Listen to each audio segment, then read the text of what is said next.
भारत की सबसे बड़ी यूट्यूब कंपनी पीएल म्यूजिक के सौजन्य से पूरे विश्व में जहां तक भोजपुरी भाषा बोली जाती है वहां तक जिनका नाम है आदरणीय हमारे गुरु परम सदेव प्यारे लाल यादव जी कवि जी की ये कंपनी है। और इस चैनल से ये बिरहा आपके बीच में जा रहा है। बिरहावा के पहले मास्टरवा हमार तनी सा चटनी बजा दिले बा। आई चटनी आप लोगन के एक झलक खातिर बा। कोनो लड़का कोनो लड़की के सुंदरता का वर्णन कर दिहलत। देखा आजकल बहुत बहुत गाना आवता। गाना तो ऐसनो आवता कि भर पेट खाना खा के सुन लेबा तो हल हल हल हल उल्टी हो जाई। लेकिन हे गाना में सजावट कितना बढ़िया है। कैसे मास्टर?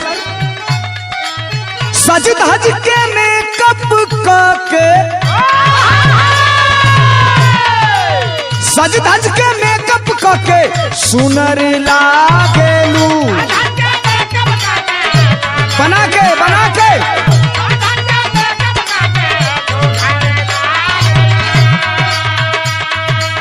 लेकिन में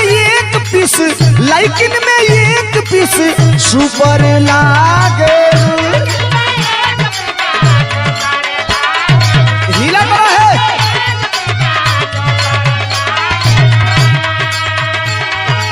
सज धज के मेकअप करके सुनर लागेलू लेकिन में एक पीस सुपर लागेलू। ए गोरी मारेलू जब तिरछी नजरिया हो। अरे हौसल कर ए गोरी मारेलू जब तिरछी।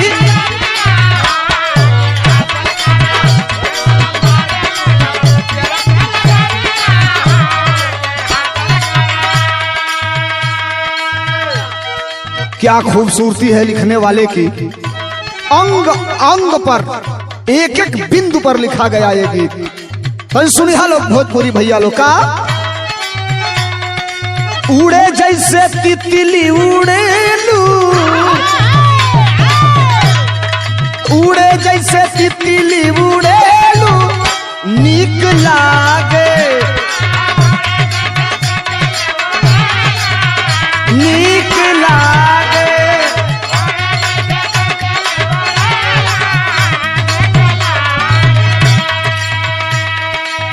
उड़े जैसे तितली उड़ेलू नीक लागे। जाने अंगड़ाई जब लेलू भागी जागे।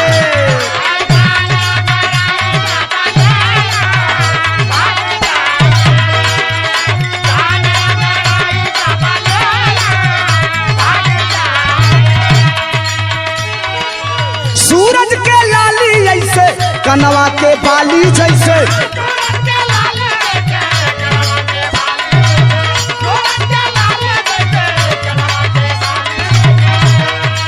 लचके कमार तोहर फुलवा के डाली जैसे।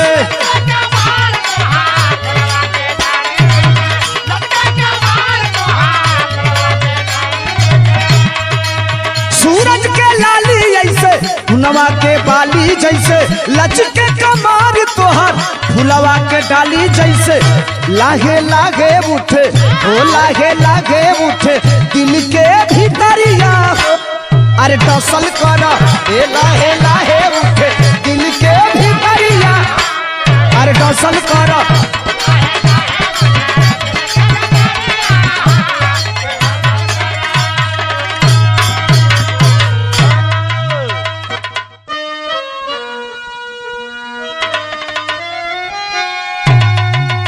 बिरहा 4 लाइन भूमिका के साथ आपके बीच में शुरुआत करने जा रहा हूं। उम्मीद है आप सब पसंद करेंगे। भूमिका में कहना है कैसे मास्टर? सारथी सांवरे श्याम जिस वीर के पार्थ पौरुष पराक्रम की झांकी मिली। कितनी हस्ती मिटी जंग के रंग में रोती कुरुक्षेत्र की देखो माटी मिली। वीर बलवीर भी पार पाते नहीं क्षेत्र कुरुक्षेत्र में वो जुझारा गया।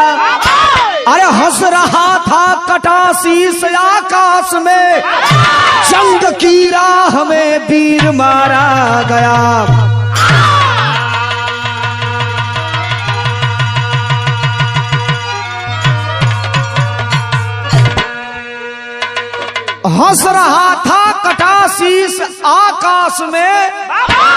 जंग की राह में वीर मारा गया। महाभारत के युद्ध की शुरुआत हो चुकी थी और कहानी हम वहीं से ले रहे हैं, लेकिन आज तक बहुत बिरहा आप सुन ले हो खबजा। एक विचित्र बिरहा का नई खोज हमारे गुरु आदरणीय प्यारे लाल यादव गया कवि का खोज है। कव्वाली अगल बिरहा में कैसे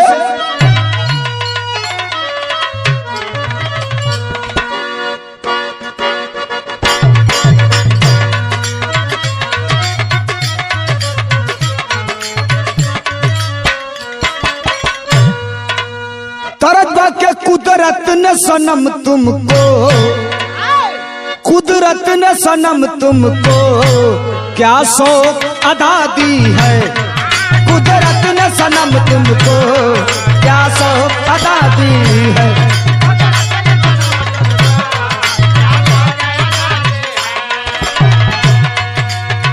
बिरहा में भाव लगल, तनी बात पर गौर करी जाई। आज कबीर हो या देश के सरहद पर खड़ा होकर अपने प्राण का बाजी देने वाला वीर हो, या रामायण महाभारत के काल कबीर हो, वीरन के प्रति कवि का कलम बड़ी अच्छी भाव लिखेले। का लिखलत? पहाड़ों की बिछी सैया, पहाड़ों की बिछी सैया द्वापर की कहानी में, पहाड़ों की बिछी सैया द्वापर की कहानी में।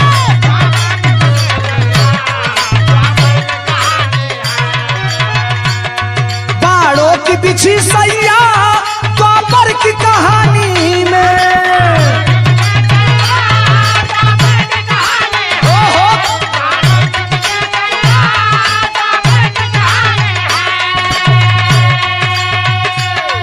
पहाड़ों की बिछी सैया द्वापर की कहानी में, द्वापर की कहानी में था नाश हुआ सब कुछ, था नाश हुआ सब कुछ लोहू के रवानी में, था नाश हुआ सब कुछ लोहू के रवानी।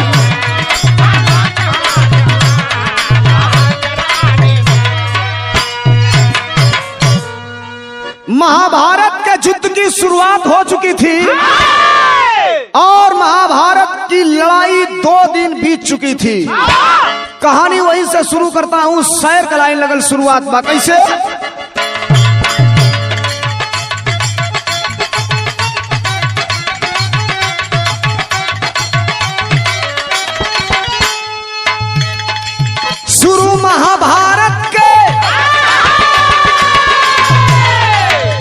महाभारत के जब जंग का ऐलान हुआ, देख के कुंती का मन बहुत ही परेशान हुआ।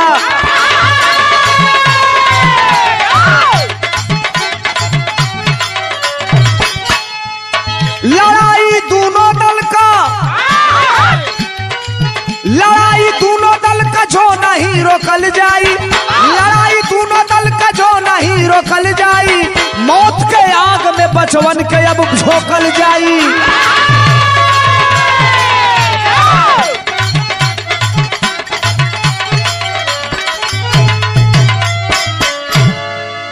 कुंती बड़ी परेशान है। महाभारत की शुरुआत हो चुकी है। माई तो माइये न होले। रात का कुंती गंधारी के पास गईली, अजाई के गंधारी से कहली, बहन जी ये लड़ाई के अगर ना रोकल जाई तन सर्वनाश होई। आई सर्वनाश और केहू का ना, अपने कुल खानदान का नाश होई। ई बतिया बैठ के वही जा नयश्रुति सुनत रहली। नयश्रुति के रहली भीम का पतोह। भीम के बेटा का नाम घटोत्कच, आ घटोत्कच का पत्नी जेकर नाम नयश्रुति बतावल गई। कुंती परेशान है, रोवत है। नयश्रुति कहलस, माता जी अगर ये महाभारत के जंग के खत्म करे के बाद आप चाहते हैं कि ये महाभारत का लड़ाई खत्म हो गए तो हम अपने बेटा के जंग के मैदान में भेजल चाहते हैं। कहली तार बेटा क्या करिए? तो हमार बेटा अकेले महाभारत के फतह कर सकेला। अरे बाप हो बाप, लड़का का नाम का बाप जेकर नाम बर्बरीक बतावल गई। नयश्रुति अपने बेटा को बुलाती है और कहती है, बेटा महाभारत के जंग की शुरुआत हो चुकी है, चले जाओ और उस जंग को खत्म करना है। लेकिन बात याद रखना, जो पक्ष हार रहा होगा उसी के साथ खड़ा होकर के तुम लड़ाई लड़ना। माई का आदेश पौलस 15 साल का लड़का, छोट गोड़ छोट हाथ, छोटे छोटे धनुष बाण लेके डुगडुग डुगडुग चलल बा महाभारत देखे और महाभारत का लड़ाई लड़े। जब चलल तक तरज लागल कैसे?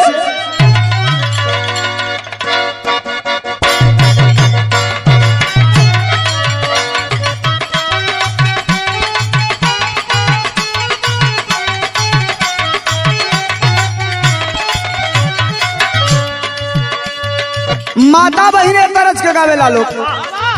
1000 नया गाना आई, 1 लाख आई, लेकिन एक गाना का बराबरी करे वाला आज के नौका जमाना में तरज ना आई। माता बहन लोग पारंपरिक गीत गाई लो। कैसे गाई लो? तुहके चढ़ाई दे मैया,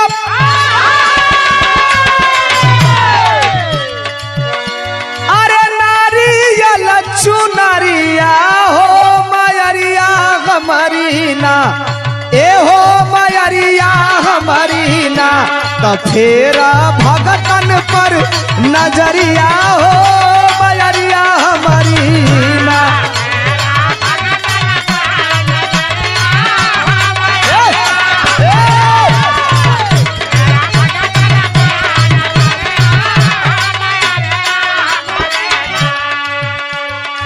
महाभारत का लड़ाई लड़े उ छोट बच्चा चलत बा, अपने माई का आशीर्वाद लेके वो समय लिखल गई। का लिखल गई? कई के पयनवा चलल, कई के पयनवा चलल, नया श्रुति ललनावा, हाथे बनावा लेके ना, वो हाथे बनावा लेके ना, महाभारत कर मियनवा हाथे बनावा लेके ना, महाभारत कर मियनवा हाथे।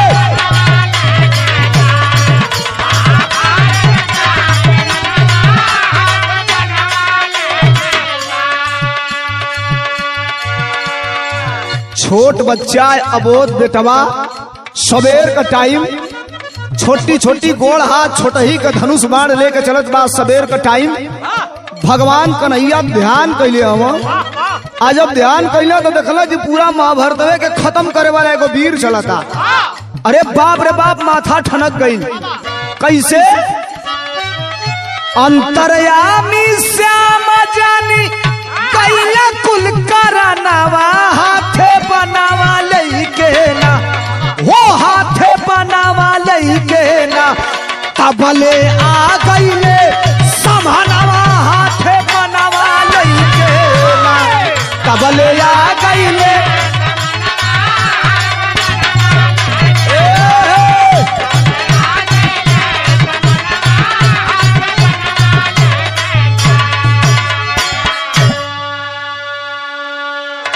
भगवान कन्हैया जान गए कि ये बालक अगर जंग के मैदान में, महाभारत में, कुरुक्षेत्र में चला जाएगा, अकेले पूरे महाभारत को खत्म कर देगा, और जो मैं चाहता हूं वो हो नहीं पाएगा।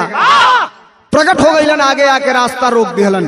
ब्राह्मण का भेष बनाई के, छोटा बच्चा है, दंड प्रणाम करता है, प्रणाम कैलस, आशीर्वाद दिए और पूछ गए भगवान कन्हैया, ये बच्चा कहाँ जा रहे हो? छोटा मुन्ना है, महाभारत की लड़ाई देखने जा रहा हूं। क्या करोगे?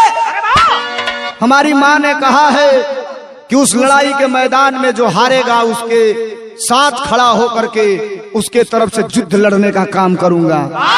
भगवान कन्हैया सोच गईलन कि एक के बाण में खत्म करी पूरा महाभारत। कहला बच्चा अभी छोटे हो, नादान हो, कच्ची उम्र है बेटा, सवाल करत हमन तरज लाग गल। कैसे?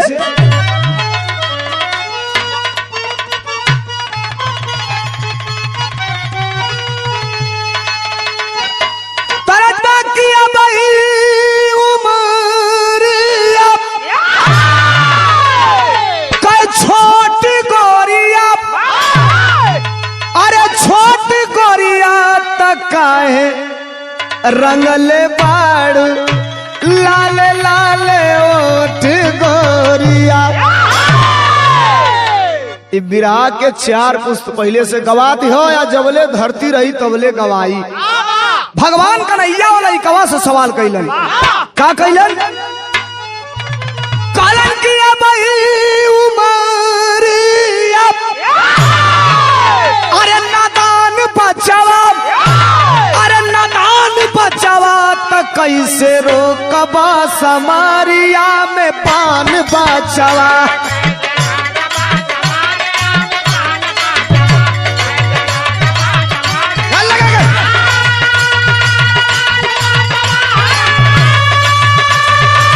क्या बात है?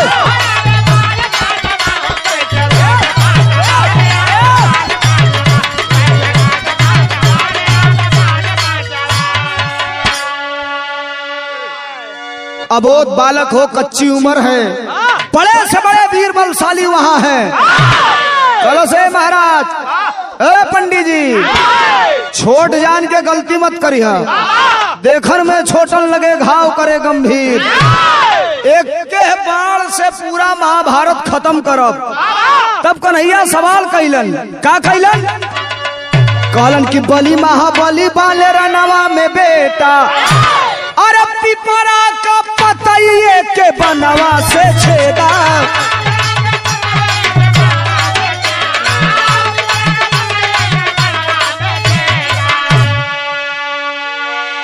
ए बालक, तुम कह रहे हो कि एक ही बाण से महाभारत का अंत करूंगा। अगर ऐसा है तो ये पीपल का वृक्ष है और इस वृक्ष के सारे पत्तियों को एक ही बाण से छेदो, तब मैं जानूंगा कि तुम महाभारत की लड़ाई एक बाण से खत्म करोगे। अरे छोट बच्चा, छोटे धनुष, छोटे बाण निकाल के तरकस से धनुष पर जो ही बाण चढ़ौलस, एगो पतई तूर के अपने पैरवा के नीचवा भगवान कन्हैया दबा लिहलन। अब बाण चढ़ाई के तान दिहलस, आ जो ही तान के चलौलस तो उन्हें बिरहा में तरज लाग गई। कैसे मास्टर?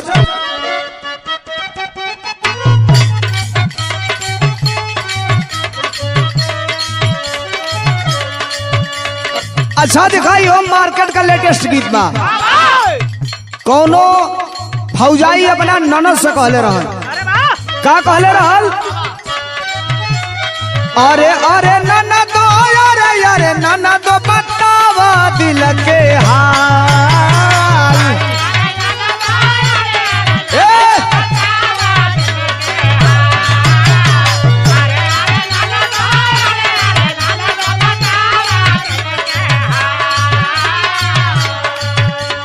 अरे अरे ननदो, अरे अरे ननदो बतावा दिल के हाल। अरे कौन अरवा ये ननदो ततलस दूनो गाल। अरे कौन अरवा ये ननदो ततलस दूनो।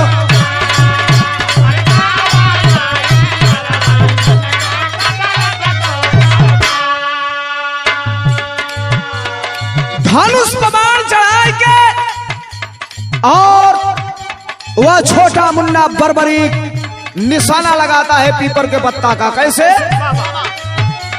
लेके धनुषा बनावा उठाई के जवानावा साधेला निशान। साधेला निशान, लेके धनुषा बनावा उठाई के।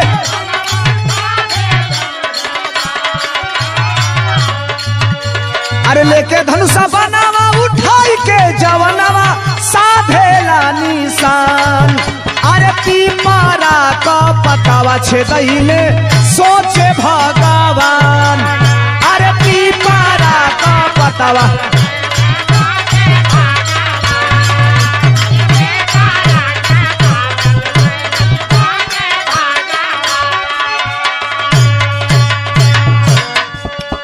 ए भैया लोग, निकाल करके तरकस से बाण चला देता है और एक ही बाण पूरे पीपल के पत्ता के छेदत छेदत पूरा पीपल का पत्ता छेद के आयाई के भगवान कन्हैया के पैर के ऊपर, ये पंजा के ऊपर बाण गनगन गनगन गनगन गनगन नाचल चालू कर दिया।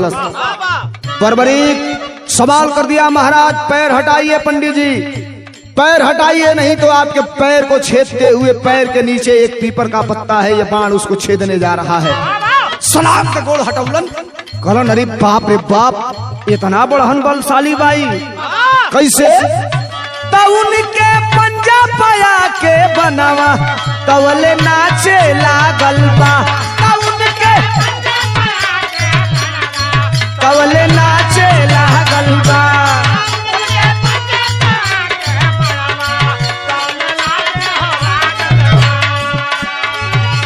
तो सोच के कान्हा को शरीरिया तवले कांपे लागल बा।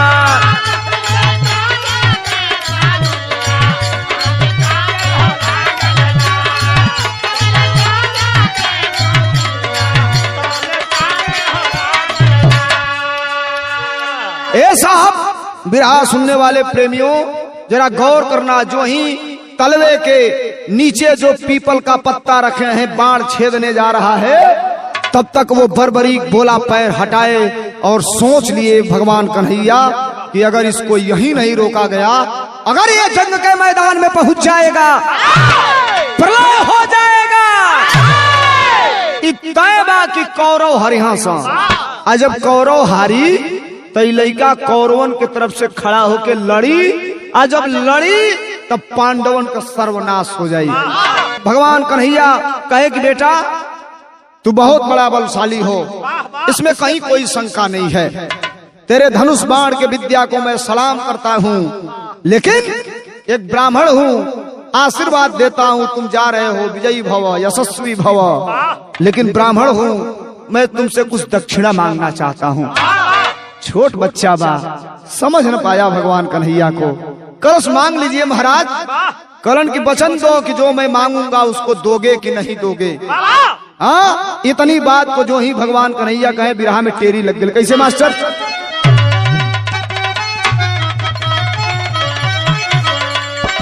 लिखल गई के बिरताई जिसकी धोखे में फंसी, अरे बिरताई जिसकी धोखे में फंसी, अरे जंग के बलवेदी पर मांगे दान कन्हाई, जंग के बलवेदी पर मांगे दान कन्हाई, बिरताई जिसकी धोखे में फंसी। सवाल कर दिए बेटा तुमसे कुछ मांगना चाहता हूँ। वो बालक कहा सर स्वीकार है, हमें बोलिए क्या कहना चाहते हैं। भगवान कन्हैया कैलन का बिरहा में पहपट लाग गई। कैसे मास्टर?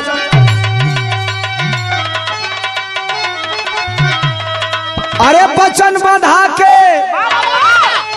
कहे पूरा करा करार मोहन बलदाई, ए भैया वचन बंधा के कहे पूरा करा करार मोहन बलदाई, आ दान में सिरवा मांग लिए उपहार मोहन बलदाई।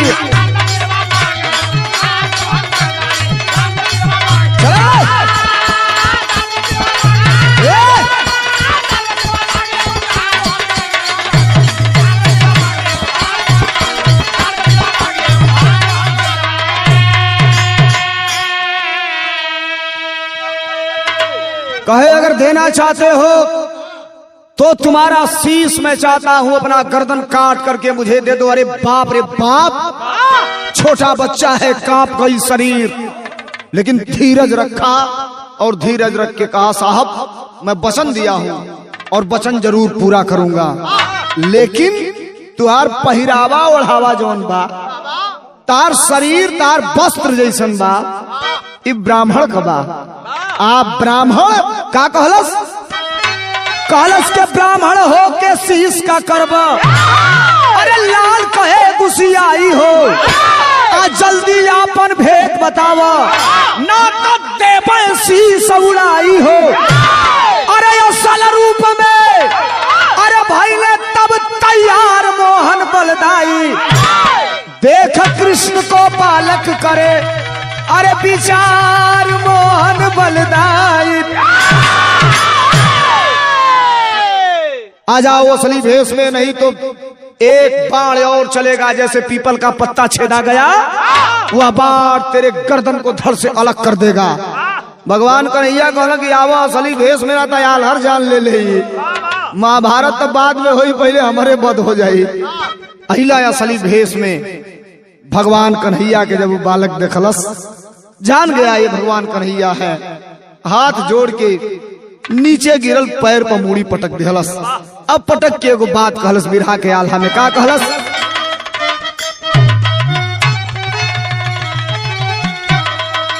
कहलस के तू हई त कैला मोहन, अरे तू हई त कैला मोहन, अरे कुरुक्षेत्र का रचनवा दाता।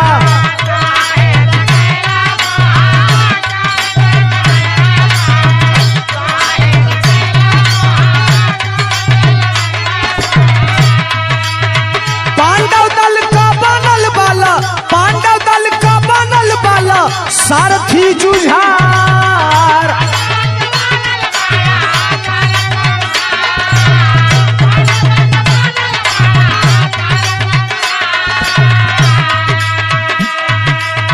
वही खाना दानवा का, वही खाना दानवा का, वंश हंस बानी हमहू, वही खाना दानवा का।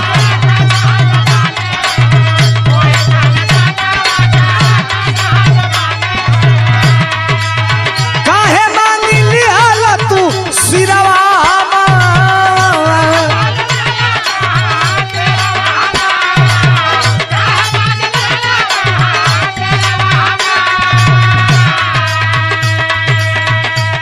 वो बर्बरीक रो रहा है। रो करके कहा, प्रभु इस पूरे महाभारत के रचनाकार आप हैं, मेरे गर्दन से आपका ताल्लुकात क्या है? तब भगवान कन्हैया कहलन, का कहलन? अपने माई का पूरा, अरे अपने माई का पूरा करबा बचनिया बेटा।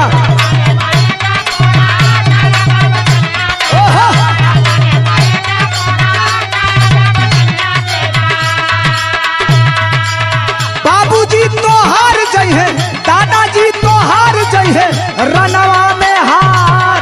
दादाजी रनवा में हार।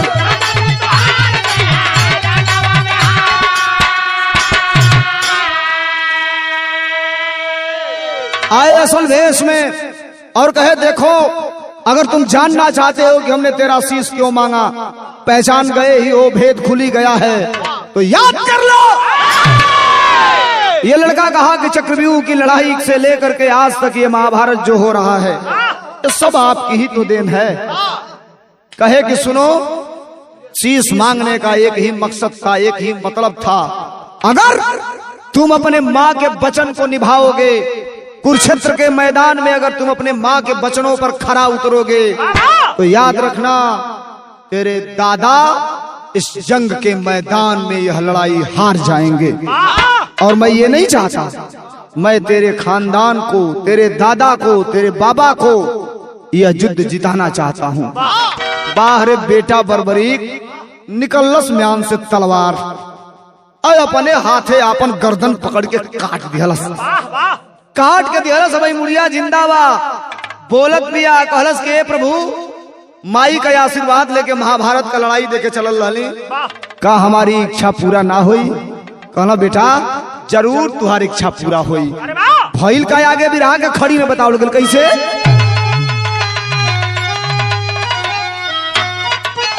अरे काट के अपने हाथे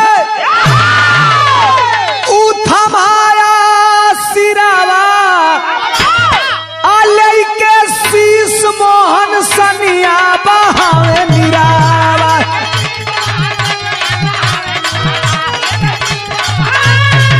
जिया वाह भैया वाह।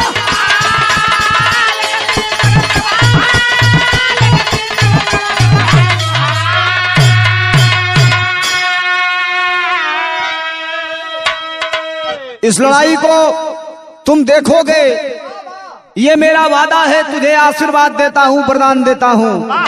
लेकर के बर्बरीक की मूड़ी गए, कुरुक्षेत्र के मैदान के अंदर एक पीपल का पेड़ था, उसी पे बर्बरीक की मूड़ी को टांग दिए। 18 दिन महाभारत की लड़ाई चली, पांडव विजयी हुए, कौरवों का सर्वनाश हुआ। लड़ाई जीतने के बाद भगवान कन्हैया बैठल हमन, पूरा पांडव बैठल है। केहू हर भाजता, केहू हर भाजता। भीम कहता होके 15 गदा मरनी तब मर गई। अर्जुन कहता होके 4 बाण मरनी तो उड़िया गई। केहू हर ऐठाता, केहू हर ऐठाता। भगवान कन्हैया से बर्दाश्त ना भइल। कहला तनी कुल जानी खड़ा होखल हो, तू वीर बाला, तू वीर बाला, हई वीर बालो। के वीर बा, के जीतल, के लड़ल, इस सगरी साफ साफ एक आदमी वही बाज महाभारत का लड़ाई देख ले बा। पांचों जानी कहलो तो हमनी के बात के जीतल, के लड़ल। कहला चला एकदम आँखी का पट्टर फक देना खुल जाई। लिया के गई बरगद के पेड़ के नीचे बरबरी के मुड़िया वही पर टंगल यह ताकत है। कहला बेटा गवाही तुम्हें देना है कि इस महाभारत की लड़ाई को लड़ा किसने। क्या गवाही दिया? दिया गवाही मधुसूदन ही है असली बलबीर। अरे चक्र सुदर्शन के आगे ना चलल केहू के तीर हो।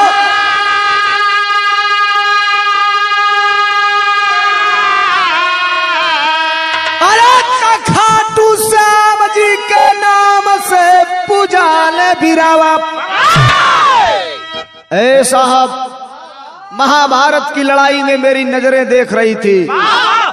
न आपका बाण चलता था, न इनका गदा चलता था, न उनका कोई शस्त्र चलता था। जिनकी गर्दनें कट रही थी वो सारा गर्दन भगवान कन्हैया की अंगुली से निकलता हुआ चक्र सुदर्शन जाता था और गर्दन काट करके चला जाता था। साफ साफ बात भइल, गवाही दिया। पांचों पांडव हाथ जोड़ के नतमस्तक हो गई ना। कहला प्रभु क्षमा कर जाओ। बाहरे बर्बरीक 15 साल की उम्र में अपने माँ के वचन को निभाने चला, लेकिन एक वचन में बदकर अपना शीश काट के दे दिया।